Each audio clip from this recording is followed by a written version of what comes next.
बाबा, तुमच्या गावामध्ये कुणाची हवा आहे खासदारकीला आता? खासदारकीला आता आमच्या गावात सध्या आहे ना आढळरावची हवा आहे. का बरं?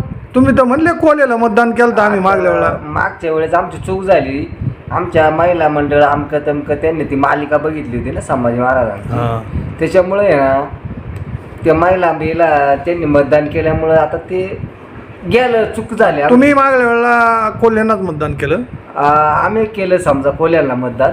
पण आमच्या महिला आहे ना ते म्हणले बाबा चला आताच्या म्हणजे लय भारी माणूस आहे आमके, आपल्याला परत घरात पाहायला भेटतोय आमकं तमकं. पण तो आमच्या गावात परत फिराकलाच नाही ना, आलाय नाही. आत्ताच्या वेळेस आम्ही आढळराव सोडून कोणाला मतदान करणार नाही. पण कोल्ह्यांची हवा वाटती, कारण ते परिसरामध्ये म्हणतात का त्यांनी कांद्याच्या प्रश्नाबद्दल भाषण केलं, असं केलं तसं केलं. तर मग लोक म्हणतात अहो कांद्याचं भाषण केलं, पण कांद्याचं काय केलं त्यांनी? काहीच नाही केलं.